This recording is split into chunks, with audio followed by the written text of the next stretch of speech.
I played Trent Taylor tonight. I have the game on. If he does anything, someone let me know. God, what an idiot I am. Why would I play him? All right, let's send this around here.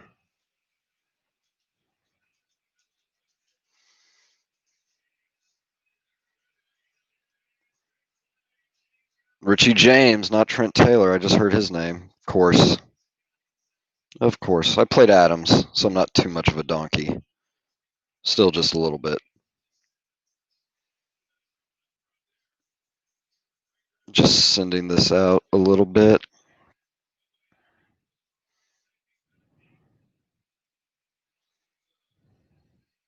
Bear with me while we get some people to join. Let me just send this here. Where else?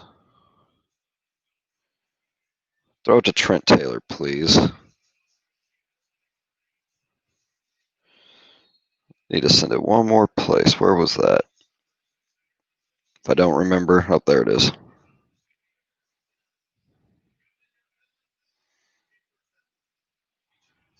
Penalty, of course. Poor Nick Mullins. Is he even in? Who cares? All right. Thanks, everyone, hanging in with me for just a couple minutes. Thought we'd do a special Thursday Night Football edition of War Room After Dark since the game's kind of a blowout. Follow me on Twitter at NotDuckHodges, goingfor2.com. Last week we did a bunch of weather-related games, just kind of talk through the weather, and I got some pretty good feedback there just kind of about the theme. I haven't checked the weather this week, but I'll try on a go for it, maybe just try to pick something that's sticking out if there's a theme or something like that. And this week, I think it was a good opportunity to kind of talk about, I think we have about 7 games that are the game totals are above 50 points for Vegas. So in years past, I would say they usually get 2, maybe 3 on a slate, and you would just hit those and not even think about it. But with 7, and with some expensive guys on them, it's pretty difficult to try to get them all in your player pool unless you're playing 150 lineups or something like that. Then you could, but I mainly do 20 lineups, the 20 max GPPs, do the early slate, main slate, Thursday night through or Monday night slate, which I'm probably getting destroyed about because of all my Trent Taylor, but whatever. Not mad or anything. So let's just kind of jump in because I think the weather it worked out kind of how we thought last week. You avoid those highest win games, except maybe for the running backs. Avoid the passing games, and that seemed to play out pretty well. Just yeah, we got lucky. The weathermen got it right. I know a lot of people try to outthink it, but also. No, it's Thursday. Usually, if we do the Saturday night, people, pepper in some start-sit questions or things like that. Keep them coming. We'll try to figure it out. If you don't have any, whatever. But we'll try to get in and out of here. Let me make sure the mic's on. I'm sure someone would have said something. Yep, loud and clear. All right, let's start with. Let's go through the 7 games that are 50 points or above Vegas totals. Let's start with the Panthers at the Chiefs. Like I said, you can't play everyone from these, so I think it's clear the way you're going to win money on DraftKings, or if you're just gambling, doing the team totals over unders, maybe there's an edge here looking at the matchups. For the Panthers, I think obviously everyone's excited. McCaffrey's back, myself included, and he's at 8,500 on DraftKings, I think, but it's tough to tell coming off an injury. I mean, I don't think he's going to have the same workload. I think the coaches have said he's not going to have the same workload. He could probably still have 75, 80%, which is good, but at 8,500, it's risky to me. I'm not sure if I'm there yet. He's on the fence. I'd probably be looking for reasons to get him out of my player pool than to keep him. And then if I'm not playing him, I'm not probably going to the receiving core because the Chiefs are built to stop the pass, but not the run. So it actually kind of makes sense for a Chiefs defensive special teams play, maybe sneaky play, just because I don't really trust the way that this Panthers offense is built. I just don't know if they'll be able to do much. And on the Kansas City side, obviously, in theory, the Panthers are one of the worst teams against the run. It'd be great to play Hilaire. Considering him as well, but he's just in a timeshare now with Bell, and even Darrell Williams still getting like 10 to 15% of the plays. So if Hilaire's only getting 40, 50%, it just makes it real tough at his price. It's still up there, probably around 6,000, I would guess. I try not to look at the DK pricing when I'm just going through the matchups. I let price dictate after I kind of figure out what matchups I like, don't like, or in the middle. So to me, maybe not get there, but you don't need me to tell you play the Kansas City Chiefs passing attack at any time. Last week I said play the main guys, which worked out with Hill and Kelsey, but so did those secondary and tertiary guys in Hardman and Robinson. So I'd probably go back to the well and say stick to the main guys, because I do think we're getting some value here on this slate, but I wouldn't blame you for loading up there. And they were really low owned last week, and I was actually not really on the Chiefs until all the weather came in, and I said the Chiefs are in a really good weather environment last week. I'd be stupid to overthink this against the Jets. They had the highest point total projection on the slate. Why am I going to overthink this and think they will just blow them out and pull their starters or something without them not getting their points? So the weather saved my dumb thinking. My logic was actually able to get on a lot of them. Didn't smash anything, but it was made a little bit of profit, which is always good, and you just move on. So definitely not worried about the Panthers defense or anything there. I do think the spread's like 10 points right now. I would probably say the Chiefs probably handily. I would say they cover that. The next game would be the Bears at the Titans. Titans favored by about 6. Totals 52.5 right now is what I see. These are always a little late, so don't hit me up in the chat and say it's actually 53 or anything, whatever. But actually, I think, and we'll get to some of the more popular games here in a little bit, but I do think there'll be some games people load up on. This one might be overlooked.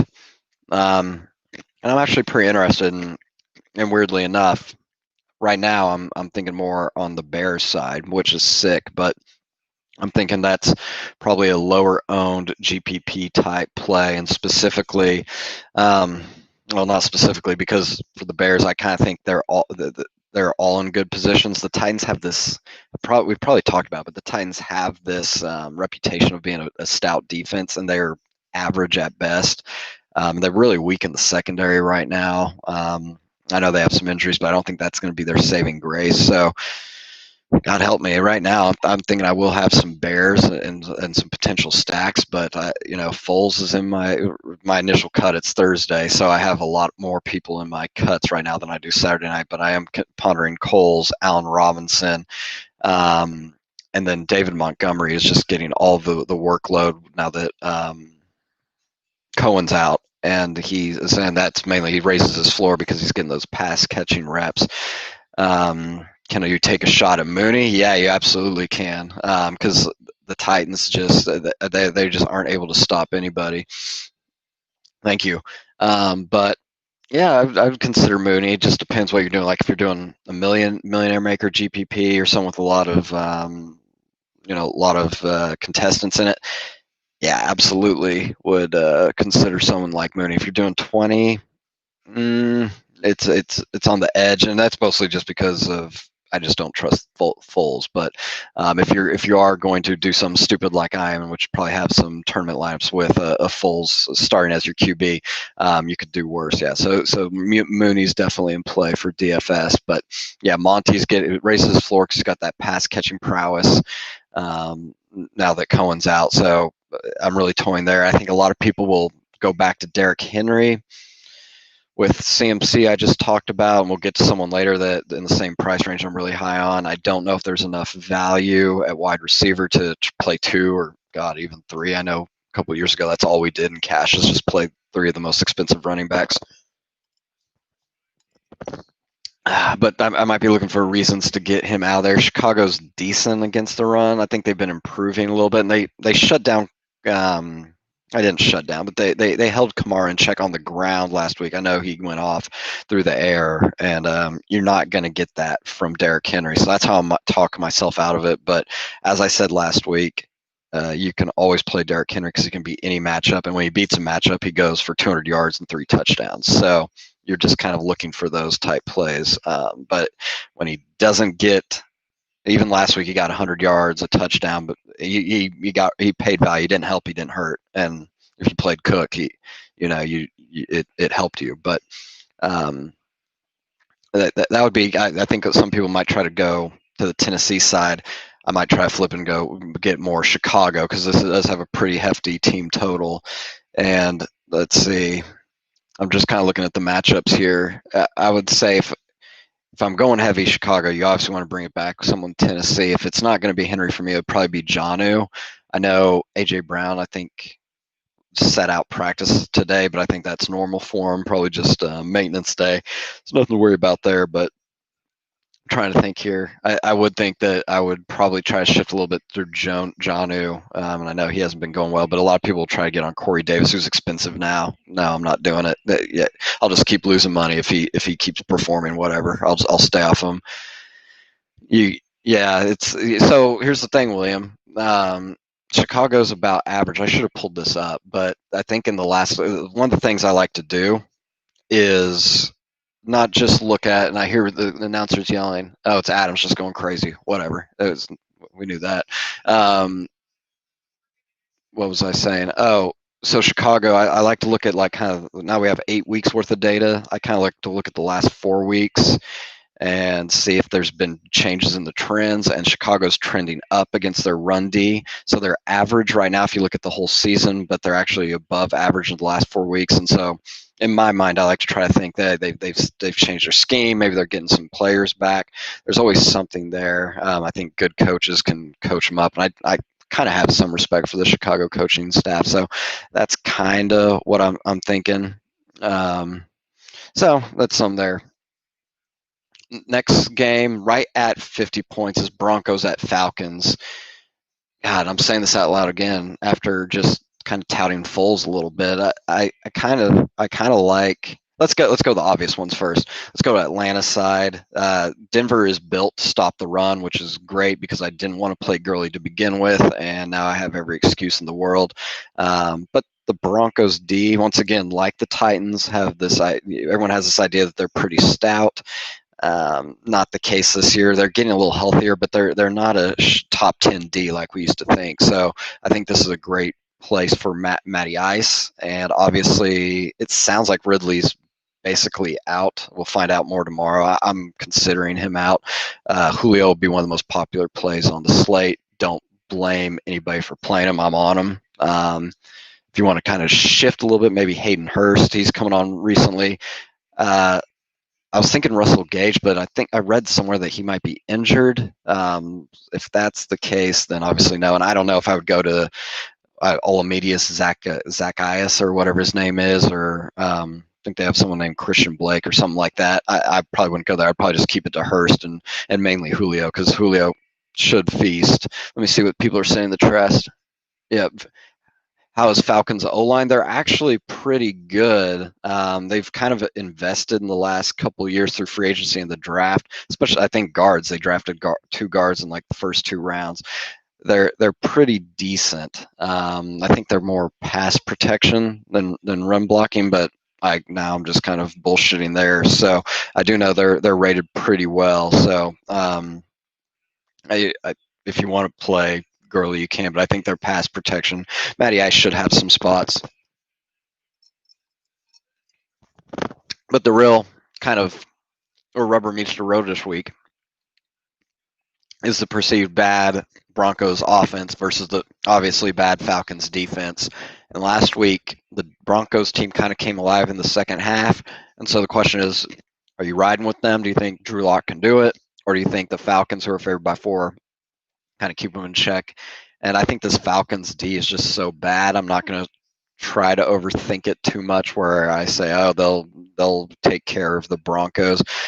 Drew Lock, I'm not a big fan of him, but I think he showed enough last week when they were down a lot. Judy and Fant are still good. I wish I could play a running back, but with Lindsey or in Gordon, like basically in a split.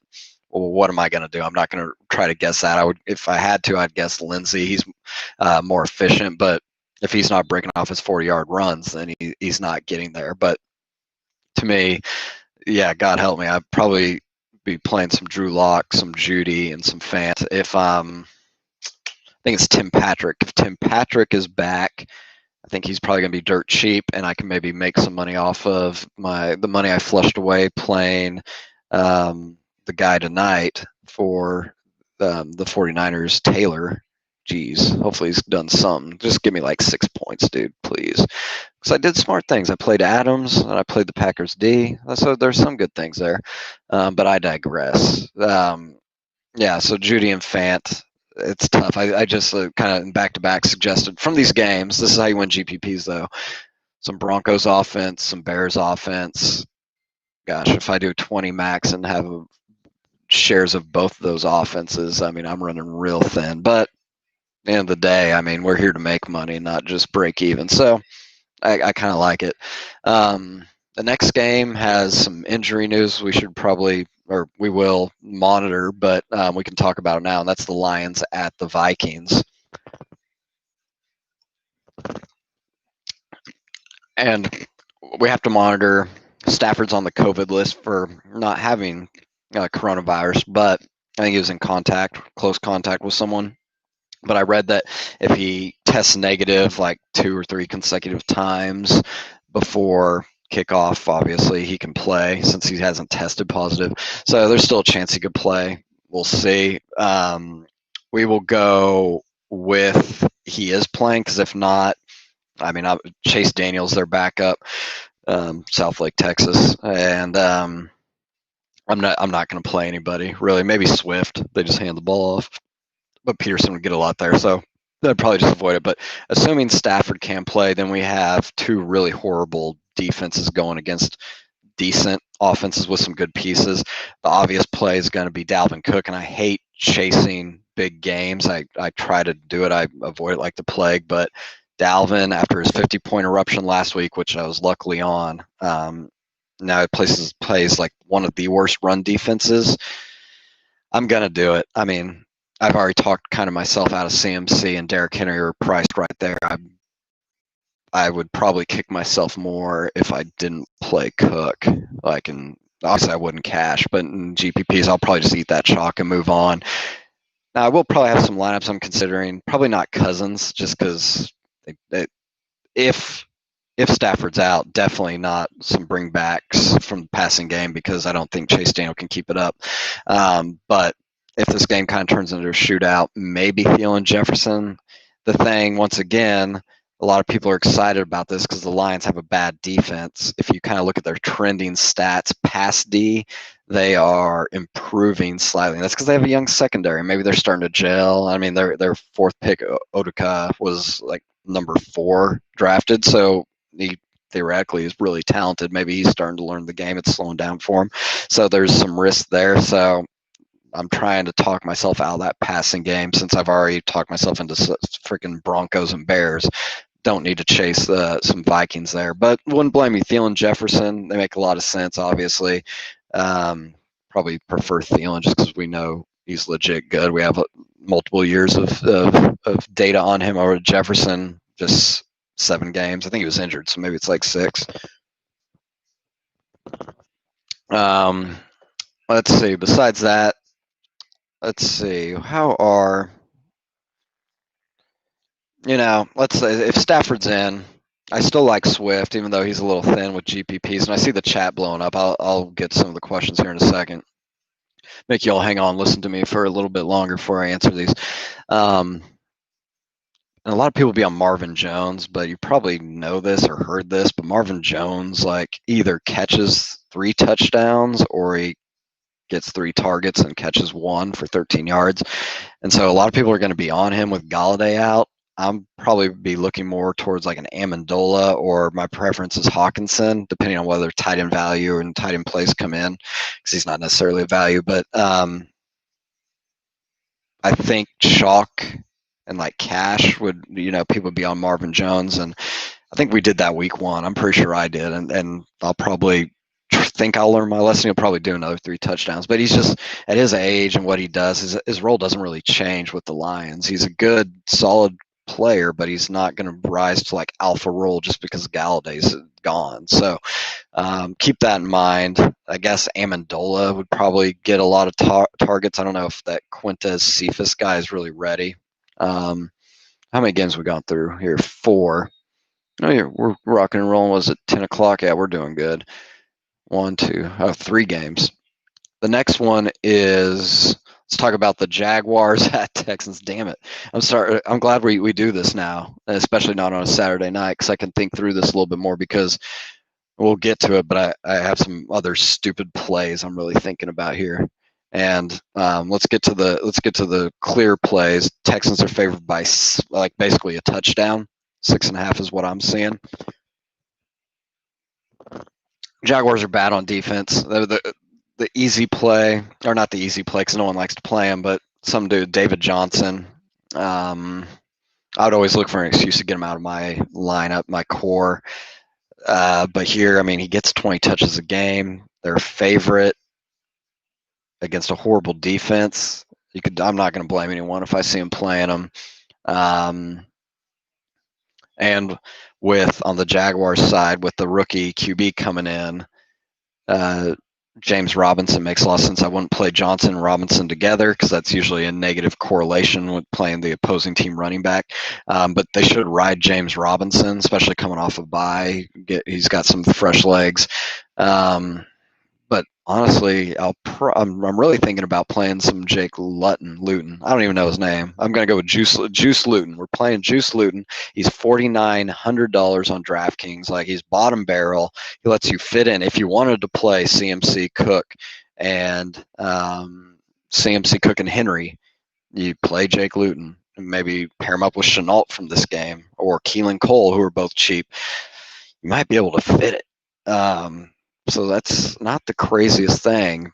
Now, I've just touted Foles and Luton, and who else was it? Bad QBs. I didn't tout Cousins. Oh, Locke. So now we have 3 crappy or unproven QBs, young QBs that, well, Foles isn't young, but probably shouldn't be playing. So I'm probably going to, now I've said 3, I'm going to have to cut that down and maybe just 1 or 2, sprinkle it in. I don't know how I'm going to do that. And I have no data on Luton besides at Oregon State. I don't think he had many interceptions, but I think he had some of the lowest yards per attempt. So I don't think it's going to translate well. I think I don't know. I saw something from the combine that looked promising, but I mean, he played at Oregon State, Corvallis. I was there last year for a little bit. It's a beautiful place, but I just don't know if this guy can do it. But I'm considering him. And then if, my favorite plays, I think a lot of people will be on Deshaun Watson for cash, and then the clear stack is Fuller, which makes a lot of sense. But I think Brandon Cooks might be a little bit overlooked. I think he's about 5,300 on DraftKings. He makes some sense, kind of a little bit of a salary saver. You know what you're getting with him. He could go off, or he could just lay an egg, or they don't need him, and then he does nothing either. So there's some risk there, but they could also catch 2 touchdowns before they blow him out. So something to consider. But for some weird reason, I keep coming back to Juice Luton and maybe Chenault, because Shark should be covered by Roby. I think he could beat Roby, but with the rookie and a good cornerback, it's a deadly combination. Just don't know if I could do it. And if Chenault's injured or hobbled in any way, then I would definitely go to Cole. Let's pause real quick, because I keep seeing this chat moving. Let me see. Rest of season, Jano or Hooper. I'd go Janu. I mean, Hooper, for one, I don't know if Hooper's even healthy. I know they have the bye this week, so he should be coming back next. Hold on. Let me do something here. If I can open this real quick. Honestly, I won't look it up, but all I would say is look at their schedule, especially since you said rest of season, so you're talking about season long. If your team's doing well, really well, you're going to the playoffs. Start looking at weeks, what is it, 13, 14, 15? No, 14, 15, 16, whatever. Every league's different. Start looking at those weeks. and look at the matchups and which one do you think is going to be better? Because Hooper, arguably, now that Odell's not there, could get some more targets. If Odell was still there, I would say without stopping Jonnu, I'm still leaning Jonnu. But look at the matchups and see what you think. Now, if you're fighting for a playoff spot, then you're going to have to look at week by week. And I'm not going to pull up the data right now, but make the decision kind of based on the matchups there. Henry, heavy on Fant. Yep. Cook to feast. Yep. All right. So let's keep going here. People are agreeing with me, which is scary. You all should be scared and just hang up the phone right now. Probably the most popular game. Let me see here. 1, 2, 3, 4. Oh, we only got 2 left. So yeah, the most popular game. If you're playing, I'll hedge it. If you're playing Thursday night through Monday night, Saints at Buccaneers is going to be huge. Save some roster spots, which I probably stupidly didn't because I played so much Trent Taylor. Has he done anything? People are celebrating. No, it's not. It's Dwelly. Great. Make sure you're saving some spots for the Saints and Buccaneers. But the most popular game on the main slate will be the Seahawks at the Bills. And the interesting thing to kind of just think out loud here is Josh Allen was like an MVP candidate the first 3 or 4 weeks, and now he's just okay. He's like the Josh Allen we knew, decent. I mean, now he's playing like one of the worst pass defenses. To me, I'm probably playing him in cash, no brainer. Probably going to have him in tournaments. Pair him up with Diggs, which is going to be the obvious play. I think that's probably the most obvious stack of the week. People aren't going to run away from Josh Allen. A couple of years ago, people probably would, but I think we're all smart. We know to just go back to it. To me, I think one of the little pivots would be maybe to Smokey Brown. I know he's on the COVID list. He hasn't been doing much this year. It's crazy, but the Seattle team's just so bad. And now they're more injured, I believe, if Griffin isn't back. And Brown would be kind of the galaxy brain thing to consider. And then luckily with the running backs, there's just a time there in these situations. I'm just throwing my hands up saying I'm not going to predict it, so I'm staying away. Then Seattle, sounds like the tea leaves are saying DJ Dallas might get another chance to start. I know Homer is getting healthier, and there's some mumblings that maybe there's a closer split if he's truly healthy. I don't know. Well, maybe we'll get some more like Schefter midnight tweets or some reports that would tell us what to do. I was able to shift on to DJ in a lot of lineups last week when after the lock at noon here in Central, it was confirmed that DJ was going to get all the carries. I was like, okay, try to get him in. He's only like 5% owned. Now he's like 5,000, going to be pretty well owned. I think he's still an okay play, but obviously with the Seahawks team, all you have to look at is Russ and who's he going to throw it to. And it's funny, both Metcalf and Lockett, it's like they just trade off every week. And it's not like one has an okay week and then one has a great week. It's like one has a slate breaking week and one has a crappy week. And so just doing that law of logic, I'm going to go, it's Lockett's turn. But in seriousness, with Tre'Davious White, who should be shadowing Metcalf can beat it, obviously. For me, just going to probably be playing Lockett from that, which is a welcome reprieve for me, at least, because I've been playing them both, and Lockett and Metcalf were both like 7,000, give or take, in there for the last 2 or 3 weeks, and it's just tough to fit them all in. So now I can just block them off. It was like the Cowboys, but when they had Dak, they had 3 viable wide receivers. I was just playing them all and sprinkling them in, and I was just like, I know 1 or 2 of these guys are going to hit.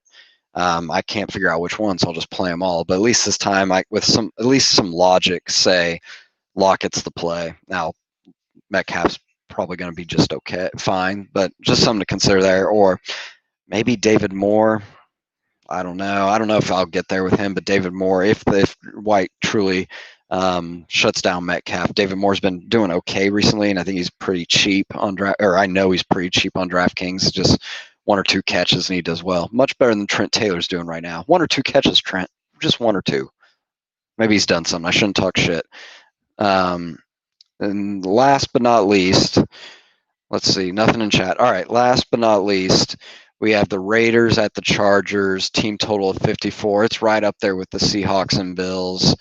I think vying up there for the highest one on the slate. And this is, it's going to be a good weather environment. Like I said, when I do these matchups, I don't think about weather.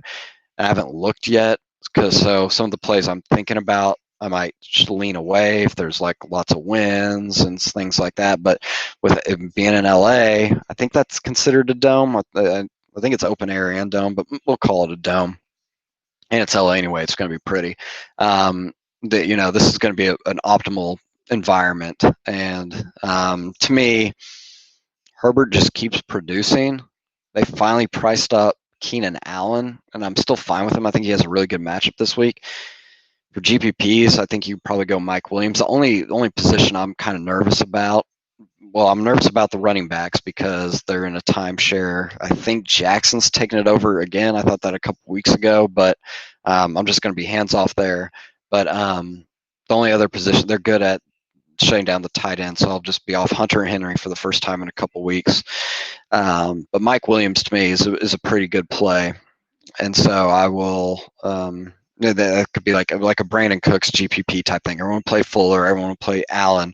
But Allen's priced up. If he doesn't get in the end zone, I don't think it hurts you too much. He could still get 20, but he's priced at 7,000, so he's just doing okay there. And then for the Raiders, the Chargers are favored by 2 right now. They have a lot of injuries. Depends on how you see this. Josh Jacobs merits a discussion. I'm on the fence about him right now. He's in my pool. He might actually stay. I would like to keep. I think he's going to be lower owned. This could go either way. It's high scoring. So unless this just gets out of hand for the Chargers, they're just dominating. Josh Jacobs should be involved, and I think he's been shut down the last couple of weeks. So I think he's a really great play to do. The best play is Darren Waller. He might be the cash game tight end of the week. I think him and Kelsey are up there. And I don't think there's clear cheap. Jonnu is cheapish, but no one that's 3,000-ish where you're just play him, plug your nose, play him, and hopefully they catch a couple passes. Unlike Trent Taylor, who hasn't doing goddamn anything. Sorry. But yeah, I think Waller's probably the play there for cash games. The Chargers went since they lost Derwin James. They can't really do anything. So that's kind of a thing. You could put in Carr. That's what my 4th or 5th recommendation on shitty QBs to put in there. Can't play them all. Definitely not going to play 4 or 5 of them. Let's do that real quick. So before we wrap up here, I think we're right around 30 minutes. Try to keep it to 30, 45. Send in any questions you have. Start, sit, random shit, life lessons, whatever. But while you're doing that, let's see. I've recommended Carr. I'm doing a QB hierarchy here. I've recommended Juice Luton. I've recommended Drew Lock, and I've recommended Nick Foles. And if I'm missing anybody, so I got 4 objectively unproven or shitty QBs. So we got Foles, Juice Luton, Drew Lock, and Carr. If I'm gonna bottom, I'm gonna go Carr. Probably not doing Carr. Oh, God, I just put myself in a tough situation. To me, let's go Lock 3rd. I'm going to go Lock 3rd. I'm going to go unproven Luton. That'll be my hot take of the week. He's only 4,900. I'm not saying he's going to be like the franchise QB or anything, but I should probably look up his stats, see if he can run the ball at all. Because even if he can scramble for 30 yards, that would just saves us. But I'm going to say Luton, if he's only roughly 5,000, 200 yards and 1 touchdown gets him 14. So that's it. And if he gets rushing, then he's right at 3x, which is kind of like what my baseline, what I look at. So, and those are very pedestrian numbers. So if he does even better, a little bit better, then we're golden. So Luton 2, I don't know about that. Ugh. But Luton 2, and then Nick Foles, whatever, number 1. That'll probably be the one I'm going at. It's just, yeah, I just really like Robinson this week. You're going against Rogers Adams stack in the standard league. Okay, let's see. We got a question from Sean. He's going against a Rogers Adams stack, which I haven't watched in the last. What are we in? Game's almost over. Looks like the Niners scored. Was it Trent Taylor? Someone tell me if it was Trent Taylor, or JaMychal Hasty. That's fine. But yeah, we know Rogers and Adams have just exploded tonight. So standard league need 3 of these 5 RBs with the most upside: Gibson, Johnson, Carson, Robinson, J.K. Dobbins. All right. So monitor the reports. You might the answer might get a little bit easier because Chris Carson is probably ruled out, but monitor the beat writers. And unless I hear, if I was you, unless I hear Chris Carson's like good to go, 100%, and it's hard to even trust that because um, Pete Carroll's just so shady with the information he divulges. But I would just eliminate. I would eliminate Carson there. It's that's a risk, but obviously you're going for risky because you're up against Rodgers and Adams. But to me, Robinson is a no-brainer. Most upside.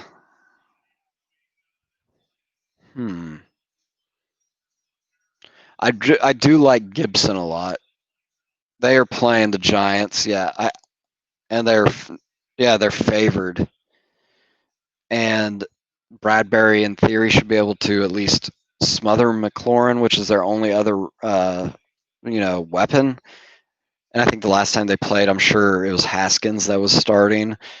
So I think, and they just came off a bye, so maybe they're game planning Gibson more. So I'm talking myself into Gibson there, and he's definitely the more high upside play for sure. You're asking about upside. Gibson is for sure because he can catch the ball.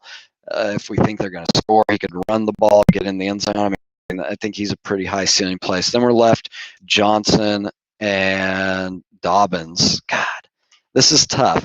So I'll say this.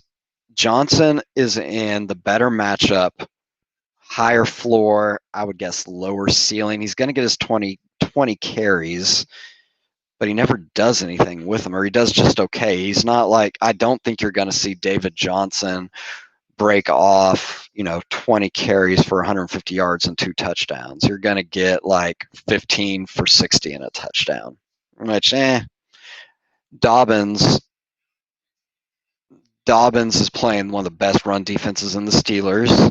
He's in a timeshare, but he's looked electric. I think he had like over 100 yards from scrimmage last week. So that's kind of the YOLO play. I have Dobbins in a flex spot in one of my leagues, and I'm trying to find like some injuries to get him out of there because it makes me nervous, to be honest. But I'm not looking for the ceiling plays like you. But Dobbins, I think, probably is. And there's no guarantee that like he didn't pass Gus Edwards after last week's performance. He's looked great. The Ravens have been holding him and this whole offense back, probably because they know they're going to the playoffs and their only aspiration is the Super Bowl. Unleash him after, towards the second half of the season, really get clicking, and then they could just, gangbusters that AFC, which is going to be hard to do. But don't risk Lamar. Don't risk Dobbins. He's looked great so far. So long-winded answer, yeah, maybe Dobbins is the last one. Richie James scored touchdown. God, yeah. I went the wrong way. Well, everyone was telling me Trent Taylor. I saw a little bit about Richie James, but that's what you get. 3,000. They're both 3,000. Kicking me in the butt. But whatever. All right. We're right around 40, 45 minutes here. There are no other questions. Sean, thank you for giving me that update. But that's kind of it. Thursday night football special edition of War Room After Dark. just, weather, injuries. Stay tuned on, on my Twitter at @NotDuckHodges for any updates, since we're not going to be doing a Saturday night. Happy to answer any start sits or constructive feedback saying you suck, my haircut sucks, I look like I'm balding, whatever. But also check me out on Going for Two. Green Bay defense, yeah. Poor Nick Mullins. I won't even go there. I dropped him a week ago in a dynasty league, free agent budget bidding, and I dropped him right before obviously the Garoppolo injury, and I was kicking myself. Someone spent like 25% of their budget on him. I was so mad because I have Juice Luton as my third quarterback now. I dropped Mullins for Luton, and this at least is paying off. But yeah, he's killing people. And Sean, thank you. And everyone else tuning in, once again, thanks for your time. Good luck this week. Hopefully your Thursday night footballs turn out better than me. And I'll see you on top of the leaderboards.